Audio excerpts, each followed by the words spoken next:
આજે એક નાનકડી સ્ટોરી સુંદર મજાના મેસેજ સાથે। એક વખત એક 13-14 વર્ષનો દીકરો એ શાળાએથી ઘરે આવે છે ત્યારથી લઈને રાત સુધી બહુ જ ઉદાસ હોય છે। હવે તેની માતાએ દીકરાને પૂછે છે કે બેટા તને શું થયું છે, આખો દિવસ તું સ્કૂલથી આવ્યો છે ત્યારથી આવો ઉદાસ ને ઉદાસ છે।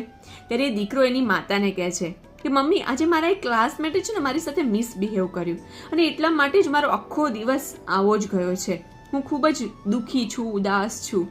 ત્યારે દીકરાની માતા એ દીકરાને કહે છે કે ચાલ હું તને એક સવાલ પૂછું કે મેં તને 86,400 રૂપિયા આપ્યા છે, હવે એમાંથી કોઈક 100 રૂપિયા ચોરીને જતું રહ્યું તો શું તું એ 100 રૂપિયાને શોધવાની પાછળ ભાગીશ કે તારા 86,300 રૂપિયાને સાચવીશ? ત્યારે દીકરો કહે છે ઓબ્વિયસલી મમ્મી, એ 100 રૂપિયા માટે કરીને હું મારા 86,300 રૂપિયા શા માટે જવા દઉં?